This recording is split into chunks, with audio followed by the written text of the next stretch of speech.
Hi friends, അപ്പോൾ part 2 ആണ് കേട്ടോ. അപ്പോൾ മഴ നിൽക്കുന്ന ലക്ഷണമൊന്നും കണ്ടില്ല. അപ്പോൾ ഞങ്ങൾ മെല്ലെ നടക്കാമെന്ന് വിചാരിച്ച് പോകുന്നതിൽ കുറേ കാഴ്ചകൾ ഇനിയും കാണാനുണ്ട് കേട്ടോ. അപ്പോൾ പോകുമ്പോൾ തന്നെ ചുമരിൽ 2 തോണികൾ ടൈൽസ് കൊണ്ട് ഒട്ടിച്ചത്, അതിൻ്റെ മേലെ 2 കൊറ്റികളുണ്ട്. പിന്നെ നടുവിൽ തന്നെ 2 ആനക്കുട്ടപ്പന്മാരെ പ്രതിമയായി നിർത്തിയിട്ടുണ്ട് കേട്ടോ. അപ്പോൾ കുറച്ചങ്ങോട്ട് പോയപ്പോൾ കുറേ സ്ത്രീകൾ കയ്യിൽ എന്തൊക്കെ വെച്ച് നിൽക്കുന്നുണ്ട്. സ്ത്രീകൾ മാത്രമല്ല, കുട്ടികളുടെ കയ്യിലുണ്ട് കേട്ടോ. പണ്ടത്തെ പൂജ എന്തോ നടത്താനായിട്ട് തോന്നുന്നുണ്ട് കേട്ടോ. പിന്നെ കുറേ പുരുഷന്മാർ ചെണ്ടയും കൊണ്ട് നിൽക്കുന്നുണ്ട്. ശിങ്കാരിമേളാണോ ഇനി പണ്ടത്തെയൊക്കെ സമയത്ത് എന്താ പറയുക, ഈ ചെണ്ടയും കൊണ്ടാണല്ലോ ആൾക്കൂട്ടത്തിൻ്റെ ഇടയിൽ പോയിട്ട് ഇങ്ങനെ ഓരോ കാര്യങ്ങൾ പറയുക. ഇപ്പോൾ കാരണം മൈക്കാണല്ലോ. അങ്ങനെ എന്താണെന്ന് അറിയില്ല, നിങ്ങൾക്ക് അറിയണമെന്ന് കമൻറ്റ് ചെയ്യാൻ മറക്കല്ല കേട്ടോ. പിന്നെ കുറച്ചങ്ങോട്ട് പോയപ്പോൾ പുരുഷന്മാർ തന്നെ കോലും കൊണ്ട് കളിക്കുന്നുണ്ട്. പിന്നെ സ്ത്രീകൾ കൈക്കോട്ട് കളി കളിക്കുന്നുണ്ട്. അതിൻ്റെ ഇടയിൽ അവർ ടൈൽസ് പൊട്ടി വീണിരുന്നു കേട്ടോ. അപ്പോൾ ഞങ്ങൾ പേടിച്ചിട്ടു. പെട്ടെന്ന് സൗണ്ട് കേട്ടപ്പോൾ അത് കഴിഞ്ഞ ശേഷം എന്താ പറയുക, പനയുണ്ട്. പനേൻ്റെ ചുറ്റും കുറേ മൃഗങ്ങളുണ്ട് കേട്ടോ. എനിക്ക് എന്താ പറയുക, മൃഗങ്ങളൊന്നും മനസ്സിലായില്ല. എനിക്ക് മനസ്സിലായത് അണ്ണാനയാണ്. പിന്നെ വേറെ എന്തൊക്കെ മൃഗങ്ങൾ നിൽക്കുന്നുണ്ട് കേട്ടോ. നിങ്ങൾക്ക് അറിയാമെന്ന് കമൻറ്റ് ചെയ്യാൻ മറക്കല്ല കേട്ടോ ഫ്രണ്ട്സ്.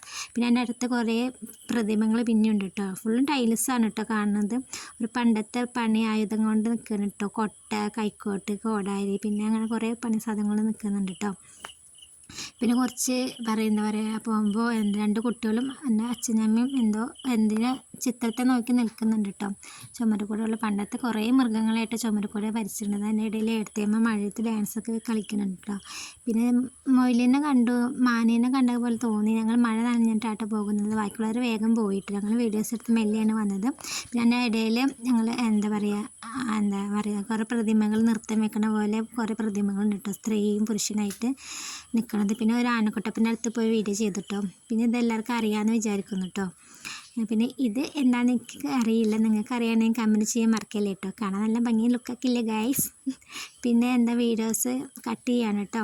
അപ്പോൾ ഇത്രയേ ഉള്ളൂ. അപ്പോൾ ഈ റൗണ്ടും കൂടി ഒന്ന് എടുക്കാമെന്ന് വിചാരിച്ചിട്ടോ. അപ്പോൾ അവിടെ ഒരു 2 പ്രതിമ, ഭാര്യയും ഭർത്താവെന്ന് വിചാരിക്കുന്നു, 2 പ്രതിമ അവിടെ നിൽക്കുന്നുണ്ട്. അപ്പോൾ അതിൻ്റെ ഭർത്താവിൻ്റെ അടുത്ത് നിന്ന് ഞാൻ വീഡിയോ അവസാനിപ്പിക്കുകയാണ് കേട്ടോ ഗൈസ്. അപ്പോൾ ഇത്രയേ ഉള്ളൂ ഇന്നത്തെ വീഡിയോ. അടുത്ത ഞാൻ ഫുൾ ബ്ലോഗായിട്ട് ഇടാം കേട്ടോ. ഓക്കെ ഫ്രണ്ട്സ്, അപ്പോൾ അടുത്ത വീഡിയോയിൽ കാണാം കേട്ടോ. ബൈ.